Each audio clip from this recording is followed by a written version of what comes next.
সঙ্গে দেখলাম জামাতে ইসলামী সম্মানিত আমির জনাব ডাক্তার শফিকুর রহমান তিনি স্পষ্ট করে বলেছেন যে তারা ক্ষমতায় গেলে প্রচলিত আইন অনুযায়ী রাষ্ট্র পরিচালনা করবেন। সাহেব নাকি বলেছেন আমির জামাত যে ক্ষমতায় গেলে শরিয়া কায়েম করবেন না, এই কথাটা তিনি কোথায় বলেছেন?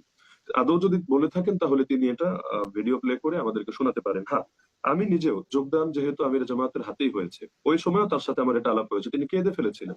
তিনি বললেন যে ইসলামী আন্দোলনের ভাইয়েরা আমাদের থেকে আলাদা হয়েছে, যাক এটা তাদের পলিটিক্যাল ডিসিশন, এবং পীর সাহেবের প্রতি আমি সর্বদা শ্রদ্ধা রাখবো, কারণ ঐক্যের এই ডাকটা মহাসম্মেলনে লাখো জনতার সামনে প্রথমে তিনি দিয়েছিলেন। তো যারা আমার উপর কখনো এক পয়সা অথবা কোনো সামান্যতম কোন অনুগ্রহ করে, আমি এটা চিরকাল কৃতজ্ঞ থাকি, চিরকাল স্মরণ রাখি। কিন্তু তিনি বললেন যে তাদের এক কেন্দ্রীয় নেতা তিনি যে সম্মেলনে বললেন যে জামাত থেকে আলাদা হয়েছি কারণ তারা বলেছে ক্ষমতায় গেলে শরিয়া আইন কায়েম করবে না, তাদের আমির এই টাইপের কথা বলেছে।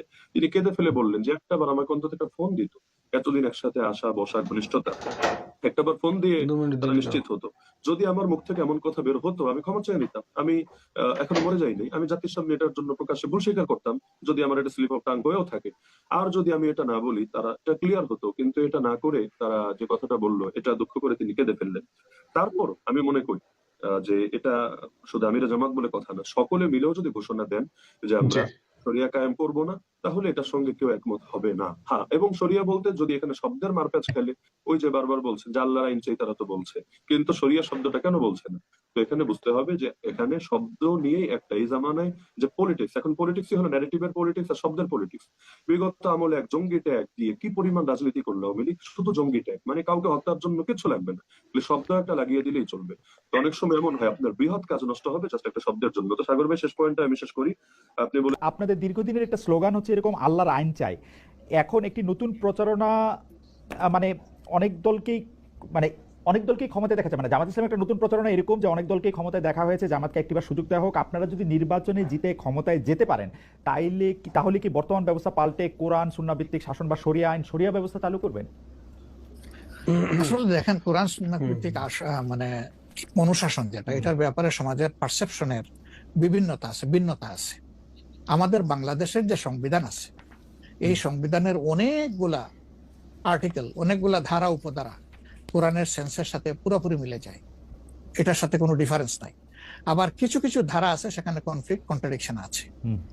ওরকম পরিবেশ পরিস্থিতি যখন আসবে, জনগণের প্রত্যাশার আলোকে এটা মানে সবার সাথে ইন্টারেক্টিভ হয়, সবাইকে সাথে নিয়েই ইনশাআল্লাহ ভালো জিনিসগুলোকে আমরা ইনপুট দেবো আল্লাহ চাই।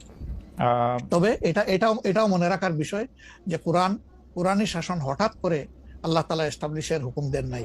ইট was a gradual process. For example মাদক কিন্তু দুনিয়ার কেউ কিন্তু এটাকে অ্যাপ্রুভাল দেয় না, বাট এটার প্র্যাকটিস সব জায়গায় আছে, এটা বাস্তবতা। তো সেই মদ যখন হারাম ঘোষণা করা হয়, নিষিদ্ধ করা হয়, তখন কিন্তু 3 পর্যায়ে গিয়ে চূড়ান্তভাবে এটা নিষিদ্ধ করা হয়েছিল। তো এটা গ্রাজুয়াল একটা প্রসেস। আপনি একটা ক্রাইম থেকে, দীর্ঘদিনের প্র্যাকটিস থেকে মানুষকে সরাবেন, আল্লাহ তাআলার সেই বিধানকে অনুসরণ করেই আমরা আগাবো ইনশাআল্লাহ। তাদের সাথে শরিয়া বিশ্বাস করে না যারা, তাদের সাথে এত হাসি ঠাট্টা মজাক করে কি কাজ করতেছে, কি জন্য ওখানে গেছে আমি জানি না। তো একটু ভিডিওটা শেয়ার করে এর তথ্যটা সঠিক জানাবেন, কোন কারণে, ইসলামের কোন উপকারের জন্য এখানে গেছে এনারা। ফয়জুল করিমের বিগত দিনের নির্বাচনের ফলাফল 1991 সালে 0.27% আসনে একটাও নেই। 1996 সালে 0.03%, 2001 সালে 0.01%, 2008 সালে 0.98%। অনেক